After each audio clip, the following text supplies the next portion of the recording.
Right, so quickly, my homemade trolling outfit. I've had this kayak a number of years. It's a 2.5 person Malibu XL2, my ocean kayaks, and I've had this outboard probably about 5 years. I bought it off eBay, 50 quid, never used it. It sat in my shed doing nothing, and I was bored and I thought I'm going to try and jerry rig it together. So this is what I've ended up with. I started getting this ready for sea kayaking just before the first lockdown. Got my anchor trolley on there, an anchor in a bag there, a couple of rods. I've had to leave a rod in core because I'm on the canal and you're only allowed 2 rods, but I'm just going to have a little troll up and down some pike. So that's my battery box, which you'll see in a minute. My sort of makeshift wires. This motor only has a slow and a fast switch, and obviously because I can't reach it from that seat, I'm going to leave it in, it's not that obvious, but I'm going to leave it in slow, and I've put in a switch here which will just isolates it, and when I want to stop or when I want to start I'll just put power on and it comes on automatically. If I want to go any faster I'll have to lean over from there and flick that over to a bit more power. It's a 22 pound thrust motor, you can see that so well. The best I've done on the internet, I can work out that on its lowest setting it's drawing about 9 amps. Now I don't know anything about batteries and amps and draw, but that's a 75, that's brand new, I've charged it up, it's a 75 amp hour battery, so correct me if I'm wrong, but if that's taking 9 amps an hour out of a 75 amp hour battery, I should get about 7.5 hours moving in slow speed. I'm probably going to be proved wrong. So simple maths again, if I go into high, I'll have about 3.5 hours. So we'll see. I've forgotten to tether. I was going to tether this thing. That little grub screw there, that just locks it central. I might work out some kind of clamp on there with a bar with a string to steer it, but as for now that little grub screw just holds it tight there. That sets me depth, so I've just guessed at that for now. Yeah, and my wires will just have to be untidy, so I'll get set up and I'll get going and I'll see how it goes. Right, well, as you can see we're away. Well, I've done a little go with my little rod. I've now put that lure onto this Shakespeare kayak rod. It's supposed to be a dedicated rod for kayaks.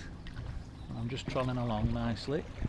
Couldn't tell you how fast I'm going, and I think my trim is just a little bit off because it's just wanting to take me to that right, just that little bit. But we're just coming past the Rolls-Royce factory in Barnoldswick. I used to live up there, and my mum used to keep chickens in there, and we should be trolling nicely behind us. So on the whole, the steering's pretty good. I'm just having to put tiny little corrections in with the paddle, but I was worried that I was going to have to set some kind of steering system up. But on the whole, it seems to be responding really nicely to this little paddle. I'm only in low speed, I can't reach for putting it in high speed, so I'll have to stop and get out to do that. But as we are now, I'm really happy. I think it's been a really good success. We'll get this wiring sorted out, and the job's a good one. And of course my GoPro's about to go flat. Alright.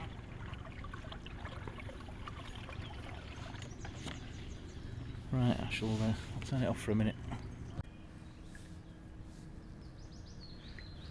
Well, I've just had my evening ruined by the vermin that everybody loves called swans.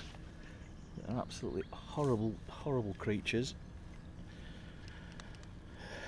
They're like canal bullies. Anyway, I've had to turn around and come back because they won't let me past. And I've switched it into, I put the switch across on the motor onto the high setting, so I'll flick the power on now, and it is quite a difference. So I suppose if you were transiting it from one place to another, this would be the one to go for, because you can see now it's noticeably better.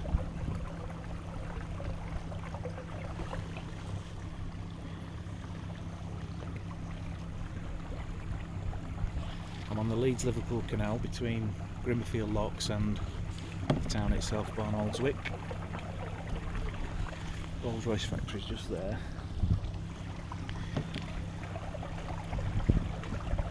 And yeah, I think it's quite a success this. I'm pleased with it. It's cost me very little money to get going. The battery was the most expensive thing. I had to buy some little electrical connectors and whatnot. Other than that, absolutely cracking. I kind of wanted to do a bit more distance, see how the battery held up, but those bloody swans are a nightmare. I have a wooden Canadian canoe, and I was attacked by a swan in Skipton 18 months ago, and it actually put a hole in the side of a canoe that I had to repair. So you really, I'm not so sure about breaking limbs, but I certainly wouldn't want to get hit by one. Images are out in force, I don't know that GoPro will get that. But yeah, quite successful, I'm really pleased with it.